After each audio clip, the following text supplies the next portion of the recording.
Time देख रहे हैं आप और मैं हूं आपके साथ शीतल शर्मा। सुबह के 10 बज चुके हैं और 10 बजे वक्त तो चलता है इस वक्त की बड़ी खबरों पर बातचीत करने का। तो चलिए बुलेटिन की शुरुआत करेंगे इस वक्त की एक बड़ी खबर से। गृह मंत्री अमित शाह आज वेस्टर्न जोनल काउंसिल की 27वीं मीटिंग की अध्यक्षता करने वाले हैं और यह वेस्टर्न जोनल काउंसिल की मीटिंग पुणे में होने वाली है, जिसकी अध्यक्षता खुद गृह मंत्री अमित शाह करेंगे।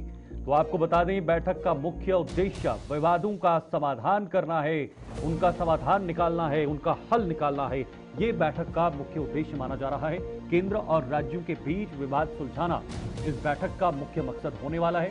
केंद्र और राज्यों के बीच का जो विवाद होता है किसी भी लेकर या फिर केंद्र की योजनाओं को लेकर, उनको लेकर भी विवाद सुलझाया जाएगा। गृह मंत्री अमित शाह पुणे में वेस्टर्न जोनल काउंसिल की 27वीं मीटिंग की अध्यक्षता करेंगे। यह केंद्र और राज्यों के बीच विवादों को सुलझाने के लिए एक मंच प्रदान करेगी और इस मंच के जरिए ही इस बैठक को अंजाम दिया जाएगा। इस बैठक में यह मुख्य उद्देश्य केंद्र और राज्यों को के बीच का जो तालमेल है उसको बढ़ाना है। इसके अलावा आज जो 27वीं बैठक की अध्यक्षता होगी गृह मंत्री अमित शाह की तरफ से, इसमें प्रधानमंत्री आवास योजना ग्रामीण के तहत 20 लाख लाभार्थियों को स्वीकृति पत्र भी मिलेगा और 10 लाख लाभार्थियों को पहली किस्त का वितरण भी करेंगे इसी मंच से, वहीं से। और इसी दिन चंडीगढ़ में केंद्र सरकार और हरियाणा सीमा पर प्रदर्शन कर रहे किसानों के बीच अगली बैठक भी होने वाली है। पंजाब में आम आदमी पार्टी की सरकार ने एक बड़ा फेरबदल किया है और अधिकारियों का बान सरकार ने तबादला किया है। यह बड़ा एक्शन, जिलों के पुलिस प्रमुखों का तबादला हुआ है। देखिए पंजाब से ये बड़ी खबर, जहां पर सरकार ने एक बड़ा कदम उठाकर अधिकारियों का वहां पर तबादला किया है। कई अधिकारियों को वहां पर जो है वो ट्रांसफर की गई है। जिलों के पुलिस प्रमुखों का तबादला हुआ है। कई जिलों के कई पुलिस प्रमुखों को जो है उनकी ट्रांसफर की गई है। 21 आईपीएस अधिकारियों का ट्रांसफर हुआ है। पंजाब में आम आदमी पार्टी सरकार का ये बड़ा फेरबदल, और ये उस समय आया है जब दिल्ली में आम आदमी पार्टी को एक बड़ी हार मिली थी। उसके बाद ये विवाद जो है वो दिल्ली से लेकर पंजाब तक आ गया था। उसके बाद अरविंद केजरीवाल को पंजाब के सभी विधायकों के साथ बैठक लेनी पड़ी थी और इसके बाद ही ये तुरंत भगवंत मान ने एक्शन लेते हुए पंजाब में एक बड़ा फेरबदल किया है। नवदीप छाबड़ा, ब्यूरो चीफ, पंजाब से हमारे साथ जुड़े हुए हैं। नवदीप जी, बड़ा फेरबदल, और कैसे इस पूरे फेरबदल को देखा जा सकता है इस समय पर? देखिए शीतल, बिल्कुल एक व्यापक फेरबदल पंजाब के अंदर देखने को मिल रहा है और हमने देखा कि पिछले कई दिनों से कुछ आईएएस अफसरों के तबादले किए गए और कल 21 बड़े पुलिस अधिकारी बदले गए, जिसमें 9 जिला प्रमुख हैं, यानी कि 9 एसएसपी का ट्रांसफर किया गया है। लेकिन इसमें एक बड़ी बात सामने आ रही है कि जो एजी दफ्तर है, एडवोकेट जनरल का पंजाब का ऑफिस है, उन्होंने भी कल जितने भी अपने लॉ अधिकारी हैं उनके इस्तीफे मांग लिए कि आप अपने दफ्तर के अंदर आइए और अपना इस्तीफा देकर जाइए। इसको लेकर जब एजी से बात की गई तो उनका कहना था कि जिन लॉ अफसरों से इस्तीफा मांगा गया उनका कार्यकाल खत्म हो गया है और एक रूटीन की ये प्रक्रिया है जिसके तहत ये इस्तीफे मांगे गए। लेकिन इसमें कोई दो राय नहीं है कि जिन लोगों की परफॉर्मेंस अच्छी नहीं है, सरकार चाहती है कि उनको बदला जाए और जो सरकार केस लड़ रही है सरकारी लेवल पर, जो अलग अलग विभागों के खिलाफ होते हैं, केंद्र के खिलाफ होते हैं, उनको और भी ज्यादा प्रमुखता से या फिर उसमें सरकार की एडवांटेज जो है उसको और ज्यादा मजबूत किया जाए। तो जाहिर सी बात है कि एक तरफ जहां पर प्रशासनिक अधिकारी बदले जा रहे हैं, साथ में पूरी की पूरी एजी दफ्तर की टीम जो है उसको बदलने की प्रक्रिया भी पंजाब के अंदर शीतल शुरू हो चुकी है। बिल्कुल नवदीप, इसके संकेत या फिर इसकी निशानदेही क्या ये मानी जा सकती है कि सही ट्रैक पर जो सरकार का विजन है उस ट्रैक पर चीजें नहीं चल रही हैं, काम नहीं चल रहा है, लॉ एंड ऑर्डर जैसे सिचुएशंस हो या बाकी अन्य हालात हों, क्या उसी के मद्देनजर ये अचानक से बड़े फेरबदल वहां पर पंजाब सरकार की तरफ से किए गए हैं? देखिए, जब भी अधिकारियों की परफॉर्मेंस या इनपुट ठीक नहीं आता, और आपको याद होगा दिल्ली चुनाव के ठीक बाद मुख्यमंत्री ने एक बयान दिया था जिसमें ये कहा गया था कि एमएलए और जनता की जो फीडबैक होंगे उसके आधार पर आगे अधिकारियों का प्रमोशन या डिमोशन किया जाएगा। तो ये संकेत साफ है, क्योंकि हमने देखा कि पिछले दिनों मुक्तसर साहब के डिप्टी कमिश्नर को भी सस्पेंड कर दिया गया था, कई और अधिकारी जो थे उनको हटाने से हटा दिया गया था। तो ये कार्रवाई साफ है कि जिन पुलिस अफसरों को हटाया गया है, खासतौर पर जो एसएसपी होते हैं, ठीक वो है। पूरे जिले का पुलिस का नेतृत्व करते हैं हम्म। और जाहिर सी बात है कि इनकी परफॉर्मेंस ठीक नहीं होगी, फीडबैक अच्छा नहीं मिला होगा हम्म। या फिर पुलिसिंग की जो एक तरह से ड्यूटी होती है उन जिलों के अंदर ठीक नहीं होगी। यही कारण है कि ठीक है। उन पुलिस अफसरों को हटाया गया और ये संकेत साफ है कि ठीक है। अगर आने वाले समय के अंदर बाकी अफसर जो अच्छी तरह काम नहीं करेंगे तो उनको भी हम्म। इस तरीके से उनके खिलाफ कार्रवाई जो है वो की ठीक है, जाएगी। मतलब सीधा संदेश मुख्यमंत्री की तरफ से दिया गया। बहुत बहुत शुक्रिया आपका नवदीप जी, ये तमाम जानकारी साझा करने के लिए। पंजाब में बड़ा फेरबदल और कई सारे बड़े अधिकारियों के ट्रांसफर्स किए गए हैं ताकि वहां पर जो हालात हैं उनको बदला जाए। इधर सीएम योगी आदित्यनाथ की बात करें, आज सीएम योगी आदित्यनाथ लखीमपुर के दौरे पर रहेंगे और 1700 करोड़ की लागत की परियोजनाओं का आज खुद मुख्यमंत्री द्वारा शिलान्यास होगा। पहले बायोपॉलीमर प्लांट का शिलान्यास आज मुख्यमंत्री योगी आदित्यनाथ की तरफ से किया जाएगा और यह बहुत बड़ा प्रोजेक्ट 1700 करोड़ की लागत की परियोजनाओं का शिलान्यास मुख्यमंत्री करेंगे और इसमें 2000 करोड़ की लागत से तैयार हुआ बायो पॉलीमर प्लांट बलरामपुर चीनी मिल कुंभी में यह कार्यक्रम है। 2000 करोड़ की लागत से बना बायो पॉलीमर प्लांट गोला शिव मंदिर में कॉरिडोर का शिलान्यास भी करेंगे। गिरी स्टेडियम में जनसभा को संबोधित भी करेंगे मुख्यमंत्री योगी आदित्यनाथ और 1700 करोड़ की लागत की परियोजनाओं का शिलान्यास भी करेंगे, नई परियोजनाओं का शिलान्यास भी करेंगे। तो कुल मिलाकर उत्तर प्रदेश के अंदर योगी आदित्यनाथ लगातार उत्तर प्रदेश की बेहतरी के लिए, उत्तर प्रदेश के चौमुखी विकास के लिए, उत्तर प्रदेश के हर तरह से उन चीजों को बदलने के लिए, उन चीजों को सुधारने के लिए प्रयास कर रहे हैं और उसका नमूना हमने कई बार देखा भी है। खासतौर पर लॉ एंड ऑर्डर जो उत्तर प्रदेश का सबसे बड़ा मुद्दा पिछले कई सालों से बना हुआ था, लेकिन 2017 में जब योगी आदित्यनाथ ने उत्तर प्रदेश की कमान संभाली है, उसके बाद दिशा को बदलने का एक बड़ा प्रयास उत्तर प्रदेश के मुख्यमंत्री से की तरफ से किया गया है और उसमें कई हद तक मुख्यमंत्री को सफलता भी हाथ लगी है। खासतौर पर लॉ एंड ऑर्डर, क्राइम जैसी चीजों को संभालना, उसको लेकर जो एक अभियान मुख्यमंत्री की तरफ से चलाया गया, न सिर्फ लॉ एंड ऑर्डर जैसी सिचुएशंस को कंट्रोल करना, बल्कि उत्तर प्रदेश जैसे बड़े राज्य में इंफ्रास्ट्रक्चर का फैलाव करना, इंफ्रास्ट्रक्चर को स्ट्रेच करना। और ये भी एक बहुत बड़ी चुनौती होती है जहां पर 25 करोड़ की आबादी हो, वहां पर जाहिर सी बात है मुख्यमंत्री के सामने उस पूरे इलाके को कवर करना, उस पूरे इलाके की डेवलपमेंट करना एक बहुत बड़ा चैलेंज होता है। उस चैलेंज को मुख्यमंत्री योगी आदित्यनाथ लगातार निभा रहे हैं और आज फिर से नई परियोजनाओं का शिलान्यास करेंगे। कुछ पुरानी चीजों की, बनी हुई चीजों का वो आज वहां पर जो है उद्घाटन भी करने वाले हैं और आम लोगों को समर्पित करने वाले हैं। ये बताता है कि सरकार की जीरो टॉलरेंस की नीति और सरकार का इंफ्रास्ट्रक्चर विजन और कैसे उत्तर प्रदेश का जाल बिछाना है, विकास करना है, सड़कें बनानी है और तरह तरह की जो चीजें हैं उनको कैसे बदलना है, उसको लेकर लगातार प्रयास हो रहे हैं। और इससे पहले जबकि मुख्यमंत्री वहां पर पहुंचेंगे, तमाम अधिकारी जो स्थानीय अधिकारी हैं, स्थानीय प्रशासन के अधिकारी हैं, वो उस जगह का वहां पर दौरा भी कर रहे हैं। सुरक्षा व्यवस्था कड़ी की गई है, ड्रोन के माध्यम से भी नजर रखी जा रही है और जहां पर यह जनसभा होनी है, जिसकी तस्वीरें इस वक्त आप अपने स्क्रीन पर देख रहे हैं, वहां पर भी कड़ी निगरानी की गई है ताकि योगी आदित्यनाथ की जो सुरक्षा है उसमें कोई सेंध ना हो। तो कुल मिलाकर आज गोला शिव मंदिर में कॉरिडोर का शिलान्यास करेंगे सीएम योगी आदित्यनाथ और इसके साथ साथ और भी अन्य कार्यक्रम हैं। कमल मिश्रा हमारे संवाददाता इस वक्त जुड़े हुए हैं। कमल, पूरी जानकारी से बताइएगा, आज मुख्यमंत्री योगी आदित्यनाथ का जो ये दौरा है, ये कितना महत्वपूर्ण दौरा है, क्योंकि कई सारे जो कार्यक्रम हैं वो मुख्यमंत्री योगी आदित्यनाथ के आज होने वाले हैं। देखिए, मैं आपको बताऊं कि उत्तर प्रदेश के मुख्यमंत्री योगी आदित्यनाथ परिसर में बनाए गए हेलीपैड पर उतरेंगे, लैंड करेंगे, उनका चॉपर लैंड करेगा, जहां वो बायो प्लास्टिक प्लांट का शुभारंभ करेंगे। 2850 करोड़ की लागत से ये बायो प्लांट बनाया जा रहा है और उसके बाद मुख्यमंत्री छोटी काशी कॉरिडोर के लिए गोला रवाना होंगे। तो छोटी काशी कॉरिडोर, ये मुख्यमंत्री की जब ये सरकार बनी भाजपा की, तो उन्होंने ऐलान किया था गोला नगर में आकर के कि सरकार बनने के बाद छोटी काशी का जीर्णोद्धार किया जाएगा, शिव मंदिर का, और एक भव्य कॉरिडोर बनाया जाएगा, जिसके लिए उन्होंने 700 करोड़ रुपए का एक बजट भी भारी भरकम जारी किया है। उसको लेकर पिछले 2 महीने से जिला प्रशासन उस पर काम कर रहा है सरकार की देखरेख में। तो उस कॉरिडोर का शिलान्यास करेंगे, भूमि पूजन करेंगे। इसके अलावा राजेंद्र गिरी स्टेडियम में हजारों करोड़ रुपए की सौगात को जनता को समर्पित करेंगे, उसका शिलान्यास करेंगे और उसके बाद एक आम जनसभा को संबोधित करेंगे। इसके अलावा मुख्यमंत्री के दौरे को देखते हुए तमाम तरह के सुरक्षा बंदोबस्त किए गए हैं। ड्रोन उड़ाए जा रहे हैं। 36 घंटे पहले से चप्पे चप्पे पर निगहबानी की जा रही है। तमाम पैरामिलिट्री फोर्सेस के जवान जो है वो लगाए गए हैं, तमाम लोकल पुलिस के जवान लगाए गए हैं।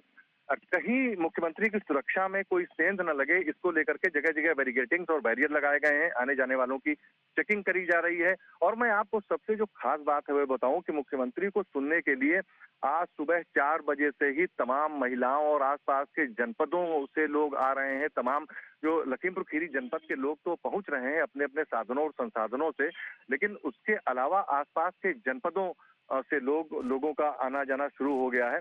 तो ये जो एक इसके साथ में जो ये एक चर्चा चल रही है कि कुंभ की जो सफलता है वो मुख्यमंत्री ने कैसे इतने बड़े कुंभ का आयोजन कर दिया, सफल आयोजन, उसको लेकर के लोग मुख्यमंत्री को देखने वाले हैं और सुनने वाले हैं।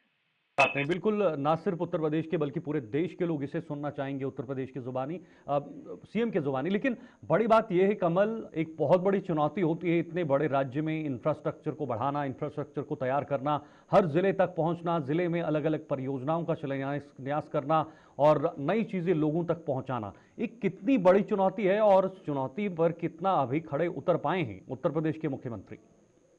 ये इस बात का जवाब सीधे तौर पर प्रयागराज में चल रहे कुंभ से मिलता है।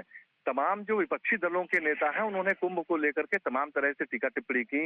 मसलन गंगा जी का पानी गंदा हो गया है या वहां जाने से गरीबी दूर नहीं होती है। तो इस तरह से जो विपक्षी नेताओं ने जो बात की है वो तो आप देखिए उनकी विपक्षी नेताओं के बयान के बाद भी तकरीबन 55 करोड़ से ज्यादा जो लोग हैं देश के अलग अलग राज्यों से और जिलों से वो वहां पहुंच रहे हैं। तो साफ जाहिर हो रहा है कि विपक्षी नेताओं के जो बयान हैं उन पर लोग विश्वास नहीं कर रहे हैं और मुख्यमंत्री का जो कुंभ है या जो मुख्यमंत्री की तरफ से जो आयोजन किए गए हैं लोग उन पर विश्वास कर रहे हैं और इसीलिए वहां 55 करोड़ से ज्यादा लोग पहुंच रहे हैं। तो कुल मिलाकर के ये चुनौती भले विपक्षी नेताओं की तरफ से कही जा रही हो कि चुनौती है, लेकिन कहीं कोई चुनौती नहीं है। साफ तौर पर हम लोग देख भी रहे हैं, लेकिन उसे बखूबी मुख्यमंत्री ने संभाला है। बहुत बहुत शुक्रिया आपका कमल, हमारे से जुड़ने के लिए। भले ही राजनीतिक मतभेद हो, लेकिन जब आस्था का विषय होता है उस समय विपक्ष अगर राजनीति करने बैठता है तो उस पर सवाल भी खड़े होते हैं। उसका जवाब आम लोगों ने दिया है। इधर प्रधानमंत्री मोदी ने अखिल भारतीय मराठी साहित्य सम्मेलन में फिल्म छावा की दिल खोलकर तारीफ की है। उन्होंने कहा महाराष्ट्र और मुंबई ने मराठी और हिंदी सिनेमा को नई ऊंचाइयों तक पहुंचाने में बड़ा योगदान दिया है। इन दिनों छावा फिल्म पूरे देश में धूम मचा रही है। संभाजी महाराज की वीरता को इस रूप में प्रस्तुत करने की प्रेरणा शिवाजी सावंत के मराठी उपन्यास से मिलती है। सुनिए। बल्कि पूरे देश की आर्थिक राजधानी बनकर उभरी है। और भाइयों बहनों, जब मुंबई का जिक्र आया है तो फिल्मों के बिना न साहित्य की बात पूरी होगी और न मुंबई की। ये महाराष्ट्र और मुंबई ही है जिसने मराठी फिल्मों के साथ साथ हिंदी सिनेमा को ये ऊंचाई दी है। और इन दिनों तो छावा की धूम मची हुई थी।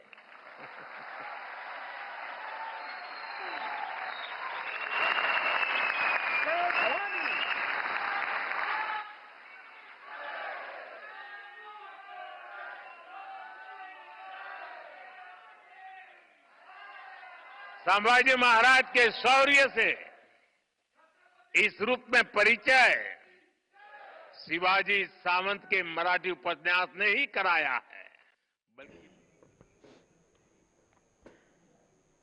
आगे बढ़ेंगे। उत्तराखंड विधानसभा में सख्त भू कानून यानी उत्तराखंड उत्तर प्रदेश जमींदारी विनाश और भूमि व्यवस्था अधिनियम 1950 संशोधन विधेयक 2025 के ध्वनिमत से पारित होने पर मंत्रियों और विधायकों ने मुख्यमंत्री से भेंट कर बधाई और शुभकामनाएं दी हैं।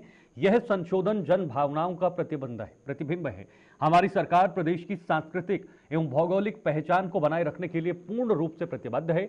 वहीं सीएम ने सदन में कहा कि गैरसैंण को विकास की मुख्य धारा से जोड़ा गया है। हम इस क्षेत्र के विकास के लिए प्रतिबद्धता से कार्य कर रहे हैं। हमारी सरकार के प्रयासों से वित्तीय प्रबंधन में उत्तराखंड सफल हुआ। साथ ही खनन की पट्टों की बंदर बांट और सरकारी पदों का मूल्य तय करने वाले लोग भी आज बरगलाए हुए हैं।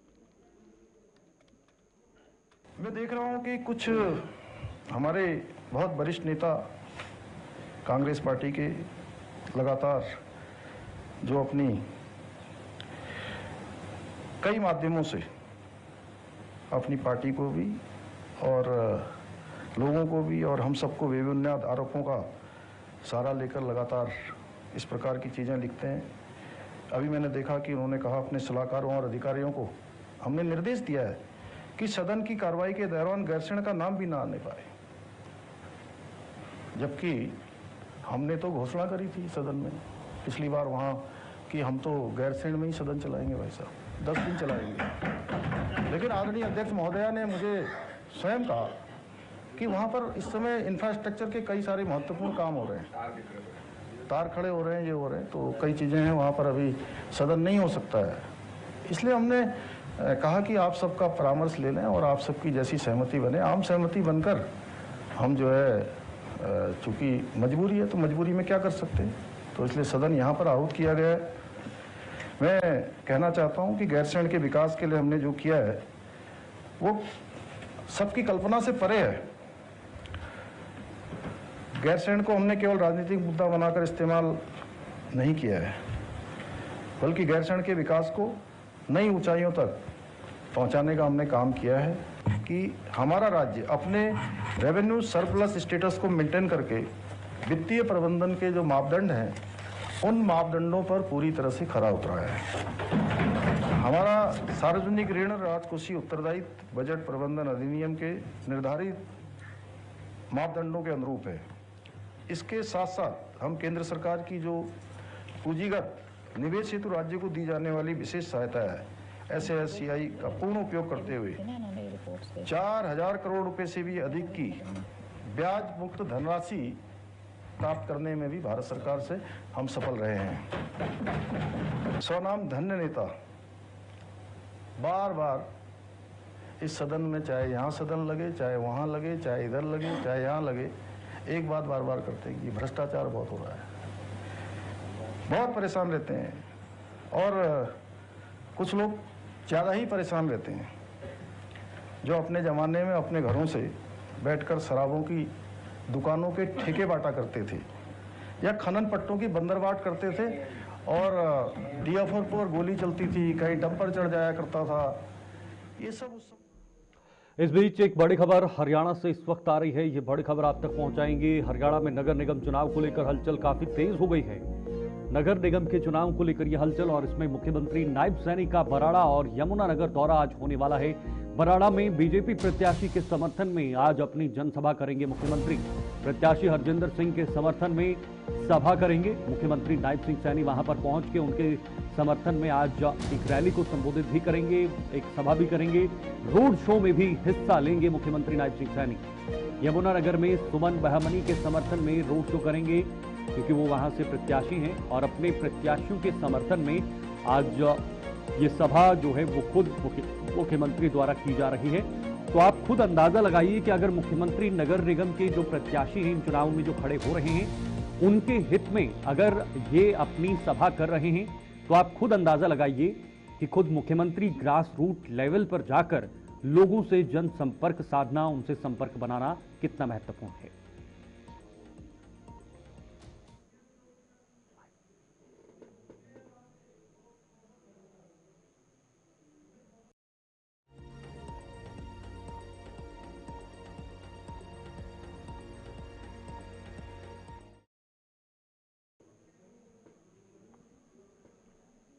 आपको सीधे लिए चलते हैं उत्तर प्रदेश के लखीमपुरी, जहां पर इस वक्त मुख्यमंत्री योगी आदित्यनाथ पहुंचे हुए हैं। आइए आपको दिखाते हैं।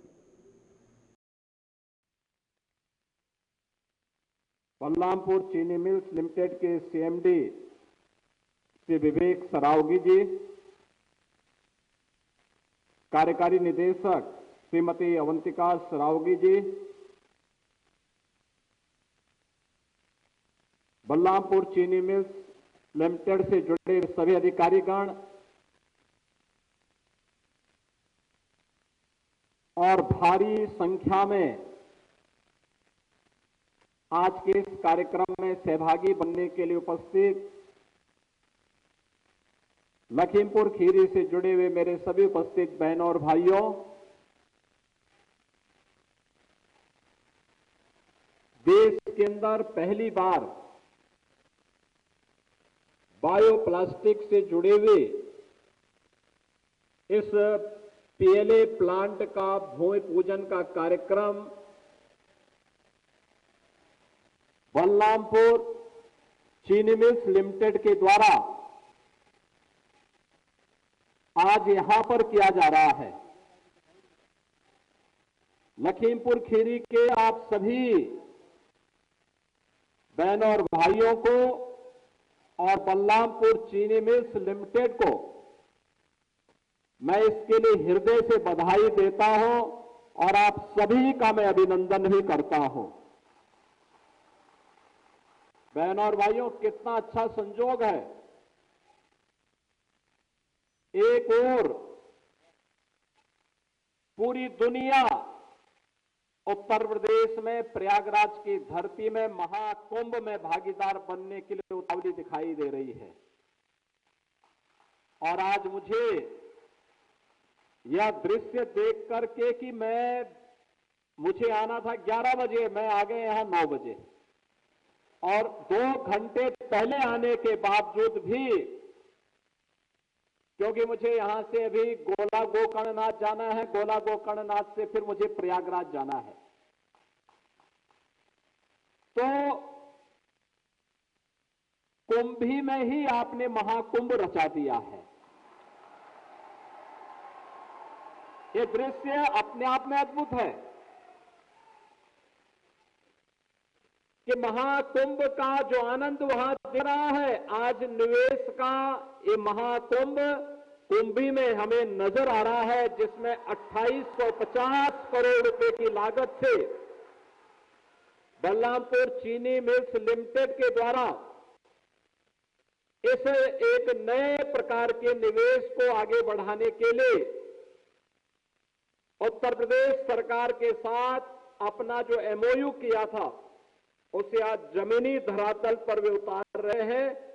सचमुच अपनी तरह का ये देश का पहला निवेश है, और मैं इसके लिए उत्तर प्रदेश सरकार से जुड़े हुए सभी अधिकारियों को, बलरामपुर चीनी मिल्स लिमिटेड को और इस निवेश के लिए अनुकूल वातावरण देने वाले इस लखीमपुर जनपद की कुंभी क्षेत्र की जनता जनार्दन को भी मैं हृदय से बधाई देता हूं और उनका अभिनंदन करता हूं। बहनों और भाइयों, यह पॉलीलैक्टिक एसिड का जो संयंत्र है, यूनिट और भी लगी होंगी जहां पर वे बाहर से ला करके दुनिया के जिन देशों में पॉलीलैक्टिक एसिड बनता है, यहां पे ला करके उससे फिर बायोप्लास्टिक का निर्माण करते होंगे। लेकिन कोई चीनी मिल या कोई उद्योग पॉलीलैक्टिक एसिड का निर्माण करे और वहीं पर बायोप्लास्टिक के माध्यम से बोतल का निर्माण, कप, गिलास या डिब्बे बनाने का काम करे, ये अपने आप में एक पहली इंटीग्रेटेड यूनिट है, और यह अपने आप में प्रधानमंत्री मोदी जी के मेक इन इंडिया के और आत्मनिर्भर भारत के उस सपने को साकार करने वाला एक अभियान है। मुझे जो बताया गया है कि यहां पर जो बोतल बनेंगी प्लांट लगने के बाद, वे डिस्पोजेबल बोतलें होंगी, डिस्पोजेबल खाद्य ट्रे होगी, डिस्पोजेबल कटलरी होगी,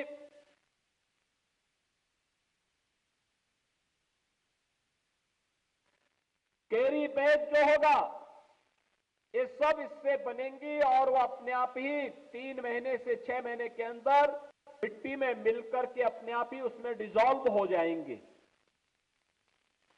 उसको फिर से रिसाइकिल भी किया जा सकता है, यानी हर प्रकार से उपयोगी होगी। यानी पर्यावरण को बचाने के लिए प्रधानमंत्री मोदी जी का जो अभियान है और पूरी दुनिया आज जिसके लिए चिंतित है, उस चिंता से मुक्त करने के लिए बलरामपुर चीनी मिल्स लिमिटेड ने एक बड़ी पहल को आगे बढ़ाया है और 2850 करोड़ रुपए के निवेश के साथ यहां पर सैकड़ों नौजवानों के रोजगार के साथ आज चीनी मिल्स लिमिटेड यहां आगे आई है और जिसका परिणाम है कि हमें भी सुबह सुबह इस आयोजन में भागीदार बनने का अवसर महाकुंभ के आयोजन के अवसर पर प्राप्त हो रहा है। बहनों और भाइयों, पूरी दुनिया चिंतित है पर्यावरण प्रदूषण से। ग्लोबल वार्मिंग एक चेतावनी है। आप देखते होंगे असमय बारिश का होना, लंबे समय तक सूखा पड़ना, जितनी बारिश वर्ष भर में होती है वह 24 घंटे के अंदर ही बरस जाना, ये सभी दुष्परिणाम है ग्लोबल वार्मिंग के। ग्लोबल वार्मिंग चेतावनी है पर्यावरण प्रदूषण की। पर्यावरण के प्रति हम लोग जितने जागरूक होंगे, पर्यावरण हमें जीने के लिए उतना ही अनुकूल वातावरण भी उपलब्ध करवाएगा। और उस अनुकूल वातावरण को बनाने के लिए अगर वह प्रतिकूल वातावरण मनुष्य ने बनाया है तो उसको अनुकूल बनाने की जिम्मेदारी भी मनुष्य की ही होगी और मनुष्य को उस अनुकूल वातावरण के लिए अपने आप को तैयार करना है। इस दृष्टि से टेक्नोलॉजी आज आ चुकी है। ये जो संयंत्र यहां लग रहा है, इसके बारे में मुझे बताया गया कि यहां से जो डिस्चार्ज होगा वो जीरो लिक्विड डिस्चार्ज होगा, यानी कोई भी ऐसा पदार्थ नदी नालों में नहीं बहेगा जिसके कारण पर्यावरण को कोई खतरा हो। दूसरा, प्लास्टिक का एक सब्स्टिट्यूट भी मिलेगा। यहां पे रोजगार की नई संभावनाएं भी आएंगी। अब केवल बलरामपुर चीनी मिल्स ही नहीं लगाएगा बल्कि एंकर यूनिट को लगाने के लिए उत्तर प्रदेश सरकार भी यहां पे लैंड लेकर के और फिर वहां पर एंकर यूनिट लगाने के लिए अन्य लोगों को भी प्रेरित करेगा, जिससे ये जो रॉ मटेरियल तैयार करेंगे उस रॉ मटेरियल से यहां पे हजारों लोगों के लिए नए रोजगार के अवसर सृजित हो सकेंगे। बहनों और भाइयों, बलरामपुर चीनी मिल्स उत्तर प्रदेश के अंदर 10 चीनी मिल और 5 डिस्टिलरीज का संचालन कर रही है। और मैं धन्यवाद दूंगा बलरामपुर चीनी मिल्स को, जो उत्तर प्रदेश के अंदर 120 चीनी मिलें हैं, उन 120 चीनी मिलों में से 10 चीनी मिल इनकी है, लेकिन एक ग्रुप उत्तर प्रदेश के उन ग्रुप्स में है जो गन्ना किसानों का गन्ना मूल्य 1 सप्ताह से 10 दिन के अंदर भुगतान करके अन्नदाता किसानों को सम्मानित करने का कार्य करता है। बाराबंकी के हैदरगंज में इन्होंने टिश्यू कल्चर से गन्ना की उन्नत किस्म को आगे बढ़ाने के लिए भी वहां पर एक कार्यक्रम को आगे बढ़ाया है। चलिए, लखीमपुर खीरी से आपने इस वक्त सीएम योगी आदित्यनाथ को देखा था। फिलहाल वक्त एक छोटे से ब्रेक का है। ब्रेक के बाद भी खबरों का सिलसिला जारी रहेगा।